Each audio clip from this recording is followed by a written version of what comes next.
What's going on, everybody? RJ Ochoa here from SB Nation's bloggingtheboys.com. Hope all is well wherever you are. Hope you're happy, safe, healthy, and that you are beginning to process a tie. First tie for the Dallas Cowboys since 1969. Sunday night was very weird. It was enthralling, and it was captivating, and it was frustrating, and it was terrifying. It was all of these things, all at different points, which is part of the magic of the NFL and part of the magic that is the Dallas Cowboys. My name is RJ Ochoa. As noted, you can hang out with me on social media. I am RJ Ochoa most places. That's X, Instagram, Threads. I'm on TikTok at rj.ochoa. If email is more you're thinking, hit me up, rj.ochoa@sbnation.com. Also here on the Blog of the Boys YouTube channel every day, whether that's live shows like this one, recorded stuff, interviews, all sorts of fun stuff, obviously. We got daily videos, so make sure you like this one, subscribe so you don't miss a single thing. The Cowboys are 1-2-1, and on Sunday we'll visit the New York Jets, who are playing tonight on Monday Night Football against the Miami Dolphins. At the moment, as of Monday about lunchtime, Cowboys opened as 2.5-point favorites for their Week 5 game at MetLife Stadium. And that is going to be an interesting, sort of set of circumstances, because this Cowboys team is very good in some senses and very poor in others. And where these two things are meeting and pulling apart from one another is kind of what's, holding them back from becoming an overall elite operation. Consider that as we sit right now through the first 4 games of the season, that the last 3, if we throw out week 1, and as we've talked many times, the lightning delay in that game between Dallas and Philadelphia clearly had an impact on the offenses, both offenses that night. But since then, the Cowboys have played the New York Giants, the Chicago Bears, and most recently the Green Bay Packers. Russell Wilson threw for 3 touchdowns against this Cowboys defense. Caleb Williams threw for 4 touchdowns against this Cowboys defense. Jordan Love on Sunday night threw for 3 touchdowns against this Cowboys defense. This is only the 4th time in Dallas Cowboys franchise history in which they have had a 3-game streak where every quarterback who they have played has thrown for at least 3 touchdowns against them. So if you've got Justin Fields in fantasy, if you're looking for daily tips or things like that, it kind of sounds like next week's going to be a prominent one for him, and he's going to have at least a hat trick's worth of touchdowns. I know that we have thoughts about Justin Fields as a passer, but playing the Cowboys is kind of the magic fix-all to that particular problem. We know all this stuff, and we've been able to kind of glean this type of information because it's been, a night's sleep. Maybe you're still frustrated or you're still overjoyed. I do think that there are a lot of reasons to be optimistic about the Cowboys following Sunday's tie. They did not lose, and that, is a good thing. They did not win, and that is a frustrating thing. But whether or not you think this team is a playoff team is ultimately a different point of discussion, a different point of consideration, but there are a lot of things I think to be excited about. So I want to kind of try to get through the bad first, and then we'll kind of focus on the good, kind of discuss some winners and losers along the way. Here we go. So on the subject of here we go, something I love doing is assessing each and every single Cowboys game through the lens of franchise and NFL history. On Sunday night, Dallas Cowboys quarterback Dak Prescott threw the ball 40 times, and in spite of throwing the ball so many instances, had a completion percentage north of 75%. Dak threw 3 touchdowns and also had a rushing touchdown on the night. This was only the 9th time in NFL history, as you can see, that a single player did all of these things in a single game. Of the 9, the list is littered with all sorts of names. Joe Burrow's on here twice. Tom Brady's on here twice. Patrick Mahomes, Peyton Manning. I know Kirk Cousins is here. That's the famous "you like that game." Dak is the only one of the 9 to not win. Obviously, he did not lose. And obviously, by the way, the Peyton Manning mention on this list is the Peyton Manning game that we all know and remember and hate so much, that 2013 duel with Tony Romo. I mean, this list, the TLDR, is that when your quarterback plays the way that Dak Prescott played for the Dallas Cowboys on Sunday night, he should walk away with the win. It should not be a contest. It should not be a competition. It should not be a flip of the coin. It should not be something that is in any way up for grabs, despite the fact that 3 of these other 8 games also went to overtime. This should be, it absolutely should be more than enough for your football team to win. The fact that it wasn't for the Dallas Cowboys and for Dak Prescott simply is an atrocity that they're going to have to live with.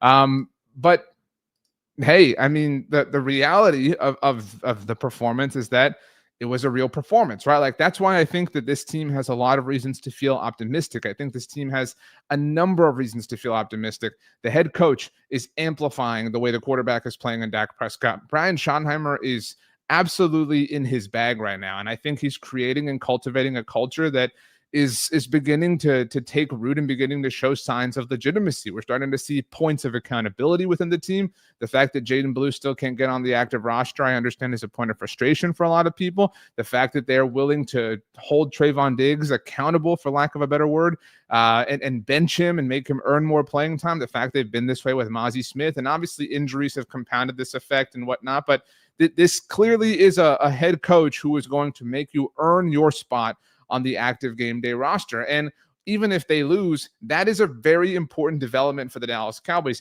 And we can sit here and we can say, this is really sad that we're celebrating something basic here. But the reality of the situation is, if you haven't been paying attention, that this is the Dallas Cowboys. Things are different with this team. And I don't say that from some point of pride or some point of whatever. I say that from a point of frustration. We are all very frustrated that things are never simple, that the head coach can never simply do the things that are in the best interest of the team, because ownership and front office figures step in and get involved and overrule and make things complicated. But the fact that Brian Schottenheimer is getting his way, again, for lack of a better term, is representative of a culture that is taking root because of his personality, because of the way he's able to manage things. And that is an impressive thing nonetheless. Run the ball, asks Victory Polo Monday.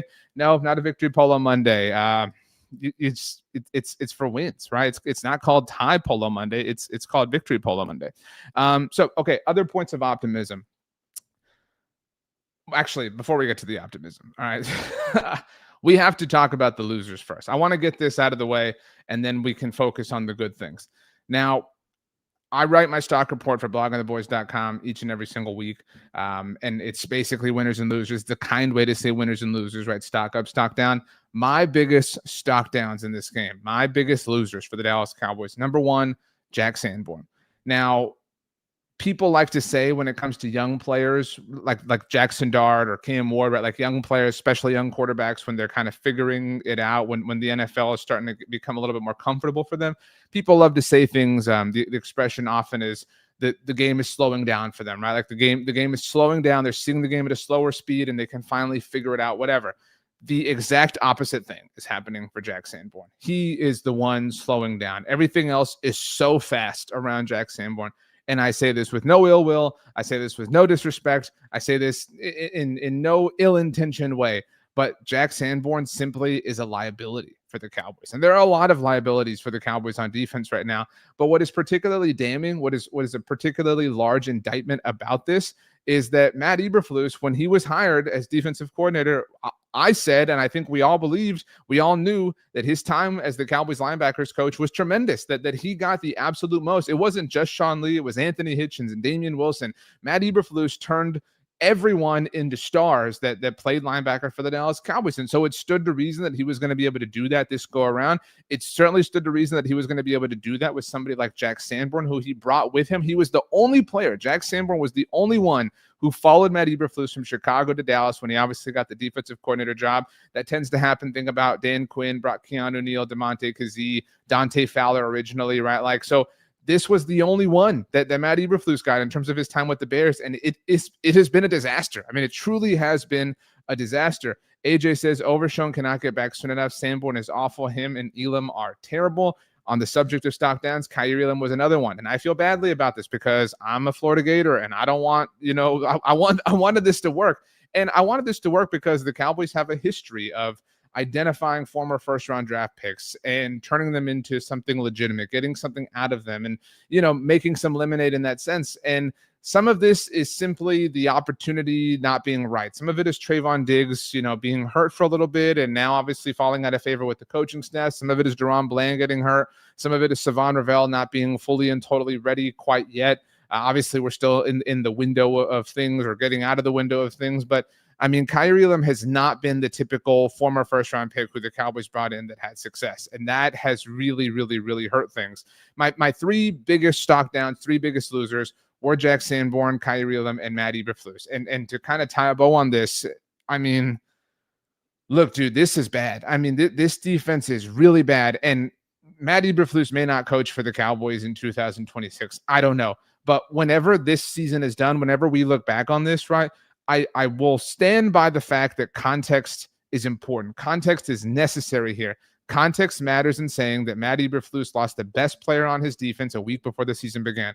I'm willing to give him that context. I'm willing to give him the context of DeMarvion Overshow not being healthy and not being ready to go and not being, obviously fit for the start of the season, maybe the majority of the season. We obviously don't know. I'm willing to give him the context of other injuries that are happening and Savon Ravel not being ready to start when the season began and all these different things. All those points of context matter. Those points of context, though, do not provide full and total excuse. They do not provide full and total autonomy and do not absolve Matt Eberflus from what is happening here. There's a roster issue. There's a talent issue. That there is a what is happening on the field issue. That is separate. But at the same time, what is happening from a coaching perspective is pretty, a pretty big indictment in and of itself. It is a pretty big indictment that Chris Collinsworth is taking 5 whole minutes during the broadcast to talk about you playing zone defense so much and how it is part of what is your biggest problem. Now, again, I thought that Collinsworth did a great job during the broadcast of stressing that the Cowboys have to do this because they don't have the bodies to play man coverage and things like that. But still, you cannot just try the same thing over and over and over and over and over again and think like, well, this time it may work. No, it's probably not going to work. And you're allowing defenses to pick you apart. I'm going to repeat this here. Look, Russell Wilson threw for 3 touchdowns against the Cowboys. Caleb Williams threw for 3. He actually threw for 4, but he met the minimum threshold of 3. Jordan Love threw for 3 touchdowns against the Dallas Cowboys. This is only the 4th time. This franchise has been around since 1960. This is only the 4th time in Dallas Cowboys franchise history in which the defense has gone a streak of 3 games of having the opposing quarterback throw for 3 or more touchdowns in it. Only the 4th time. I mean, and just like, it's absurd. I mean, they've allowed 1,300 yards and 100 points over those, thresholds, to be clear, to be scored against them in the last 3 games. These are historically bad figures. This isn't, it's going to get right, and it will get better, obviously, as help comes back and injuries are taken care of and whatnot. But other injuries could pop up. Other situations could pop up. To just cross your fingers and hope that everything's going to be okay when the cavalry comes is not really doing your job. This defense is in serious need of some kind of just reset or reboot or just bolt of lightning to juice this thing going, because right now this defense is going to be the reason they lose a lot of games or don't win a lot of games based on Sunday night's tie against Green Bay. John D, by the way, says wear a tie for Tuesday, I guess. Yeah, it's not for me. Okay, so that was the negative. That was the bad. That was the not good. There are other points of optimism. We talked about how well Dak Prescott played, even though it wasn't a losing effort. George Pickens. I want to talk about George Pickens here. Let me put this up on your screen. George Pickens has been phenomenal for the Dallas Cowboys. Had 8 catches for $134 and 2 touchdowns in this game. George Pickens, through his first 4 games with the Dallas Cowboys, has exactly 300 yards. He is the 5th person since 1970 to have at least 300 yards in his first 4 games as a member of the Dallas Cowboys. You'll see his teammate CeeDee Lamb accomplished it. The fact that CeeDee did it is impressive because CeeDee did it as a rookie. This is a player's first 4 games with the Cowboys, whether as a new addition or a rookie, obviously. And Amari Cooper did it, obviously, during his first 4 games with the team after being acquired midway through the 2018 season.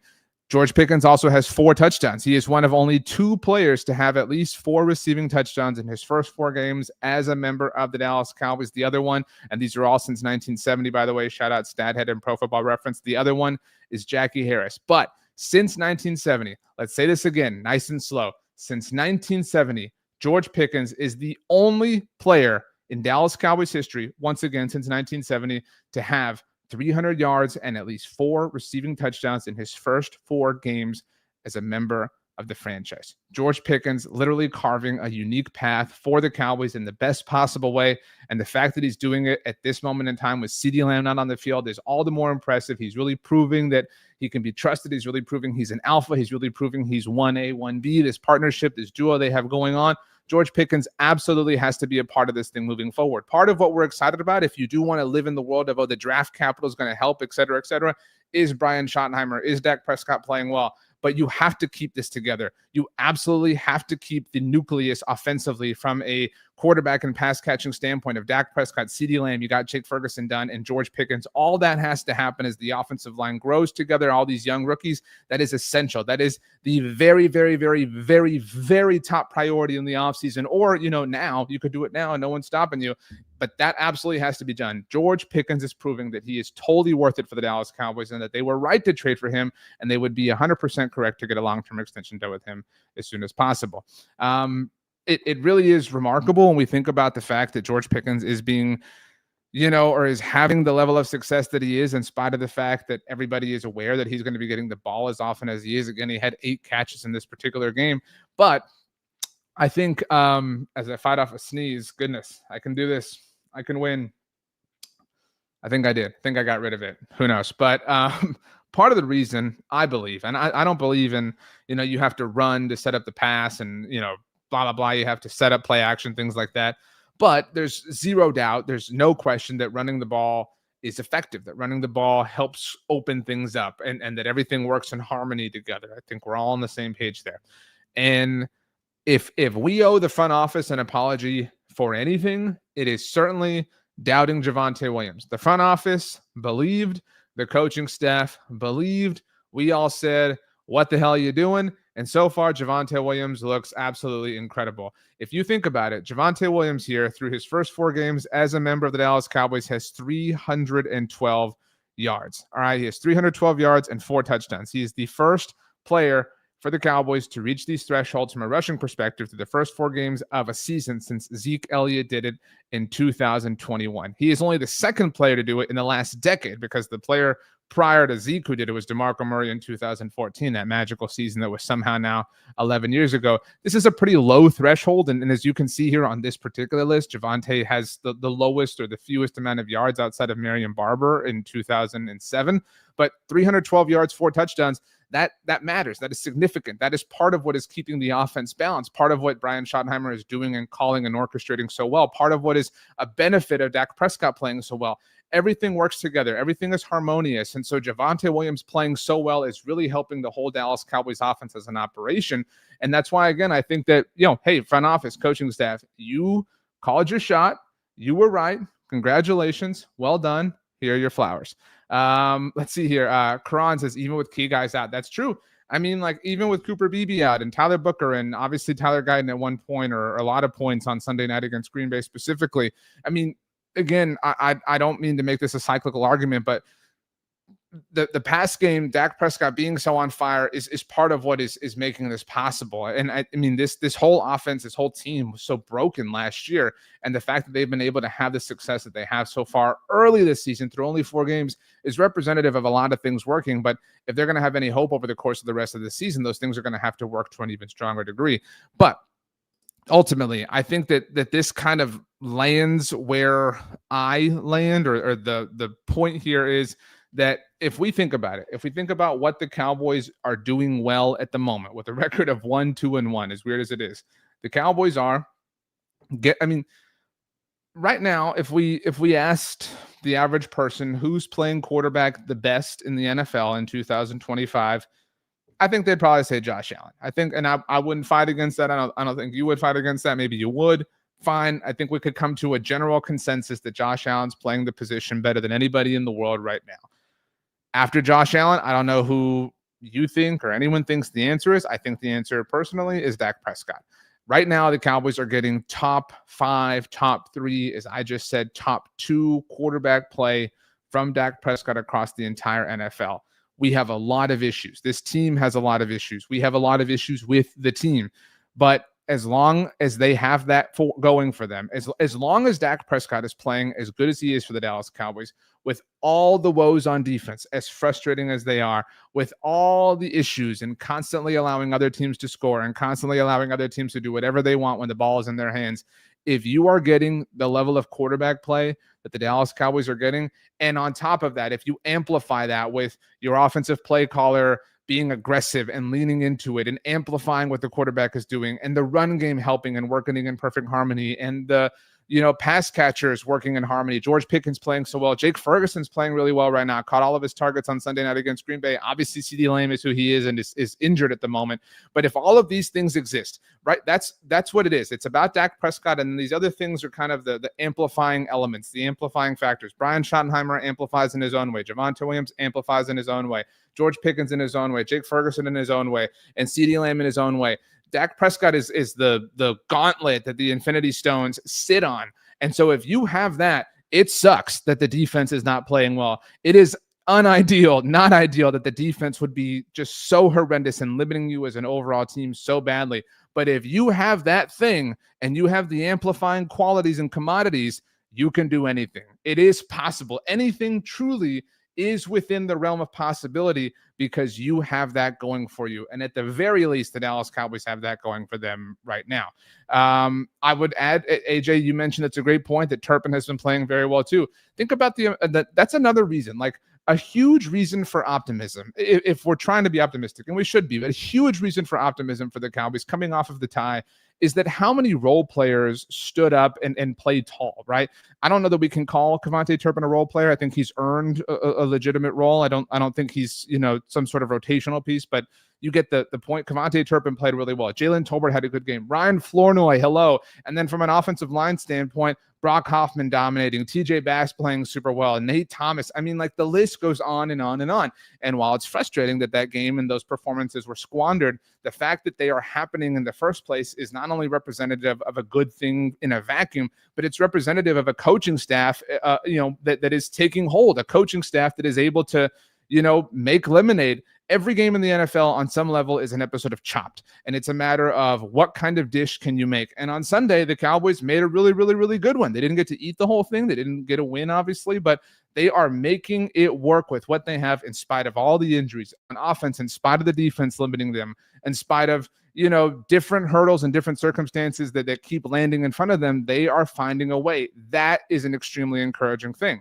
Let's see here. Musa says, a healthy Dak gives you a shot just like a healthy Tony did. The bad defenses are bleeding this team once again. I agree, and that's definitely frustrating. It is, look, there's no other way to say it. It is a Shakespearean tragedy, the way that Dak Prescott is living out Tony Romo's career. And I know that Tony Romo's career was so wonderful that it created the level of divisiveness that existed when Dak Prescott took over for him.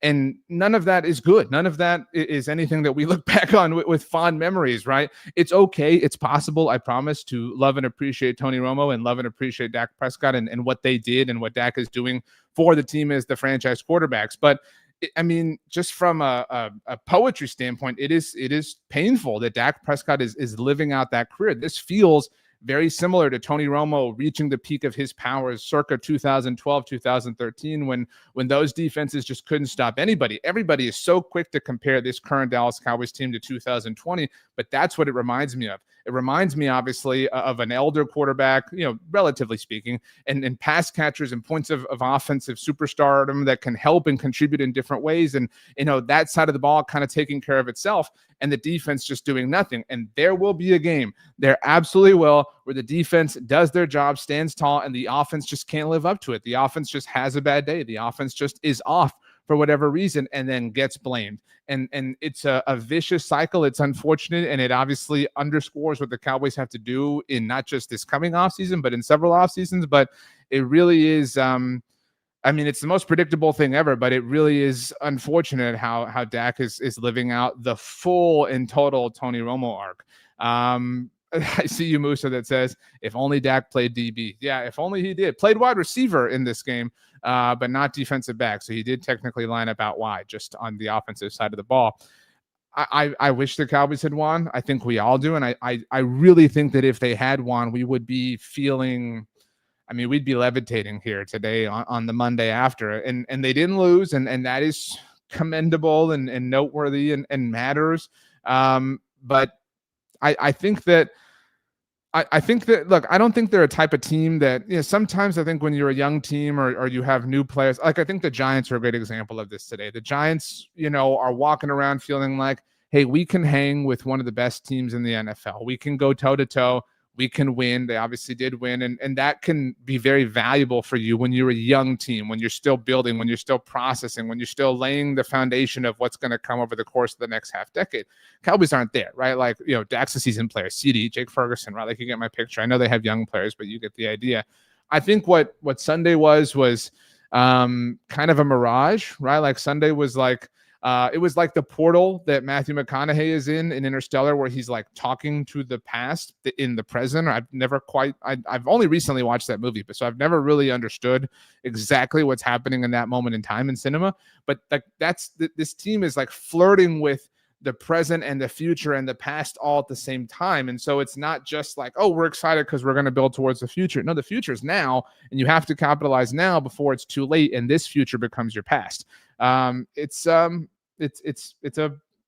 weird reality, distorted reality, compounded reality that the Cowboys have created for themselves. But if they excel in any kind of thing, it's creating compound realities for themselves and everyone in their orbit to ultimately live inside of.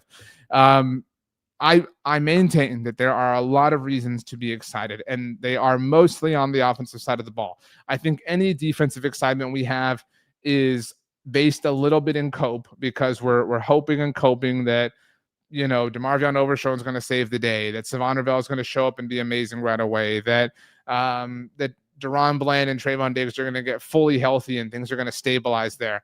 But the reality of the situation is, the plane is in the air. They can't build it anymore. They can't, the time for addressing this was in March. I mean, this week we reach October. Like, this is not the time where you're able to fix the roster. And so you can throw out Stephon Gilmore or whatever you want. That is not enough. That just simply isn't. And so they're going to have to figure out a way to win like this. I recognize that's disheartening. I recognize that's frustrating. I recognize it shouldn't be this way, but that is simply the fact of the matter in terms of where the team is at in the calendar at large, but certainly the NFL calendar specifically. AJ says, if people look at this as a rebuild season, which it is, and the perspective changes, nobody believes this team is constructed as good, but the offense is to be built upon in 2026, 2027. I would push back against that.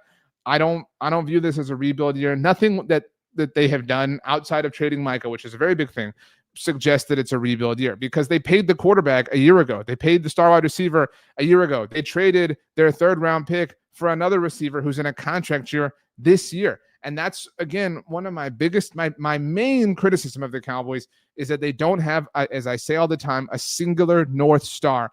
If we could ultimately, put all of the things they've done in a basket and say they're clearly doing this. No, you cannot do that. I mean, no discredit to you, AJ, but you cannot point to one thing that everything they're doing is geared or even directed towards. No, like, half of the things they're doing are with regards to win now, if we want to just boil it down to those types of brass tacks terms and nomenclature. Half of what they're doing relative to trading Micah Parsons and things like that is building upon for the future.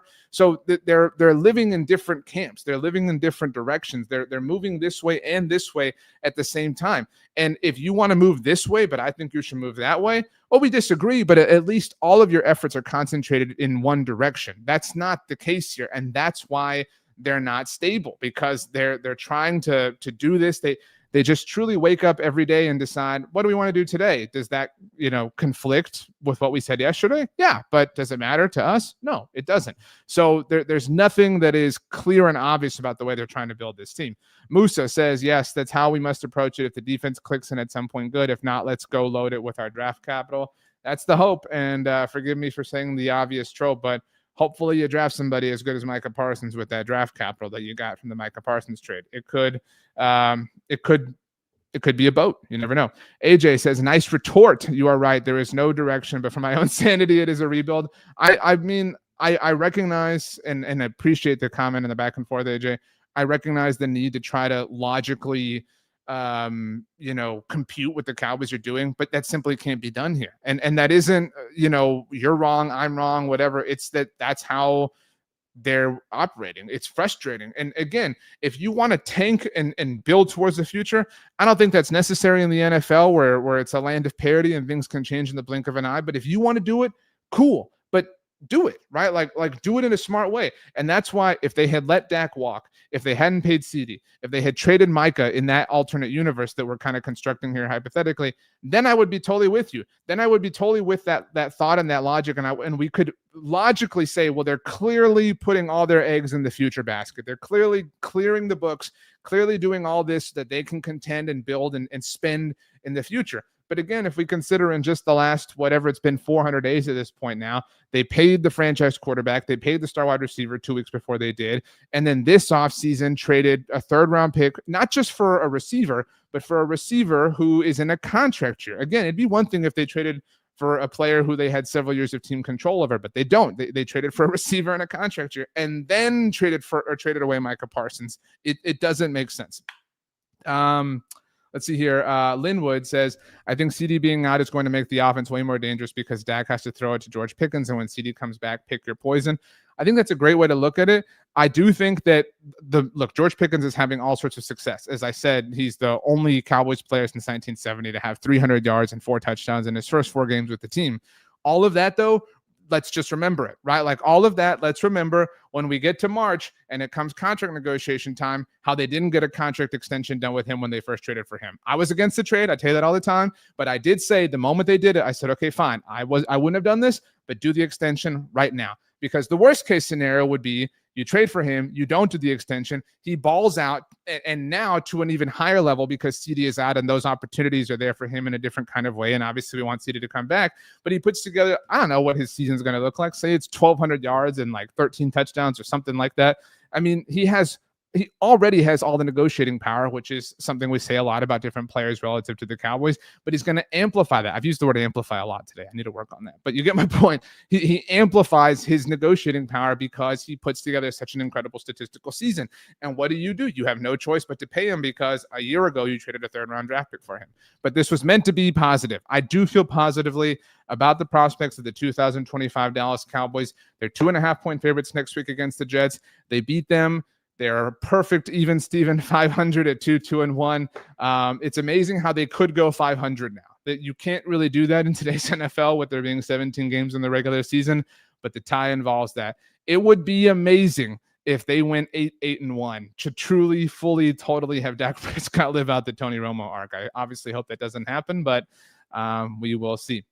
Okay, my name is RJ Ochoa. You can hang out with me on social media. I am at RJ Ochoa on X, Instagram, and Threads. RJ.Ochoa on TikTok. RJ.Ochoa@SBNation.com is how you email me if that is more your thing. We'll be back with a live episode of the NFC East Mixtape here on the YouTube channel. Like the video, subscribe on Tuesday with Brandon Lee Gowton. We'll have some more stuff cooking across the rest of this week. Let's have a good one. I'm looking forward to it all. I'm looking forward to hanging out with you. Thanks so much, everybody, for hanging out with me today here, and we will see you next time.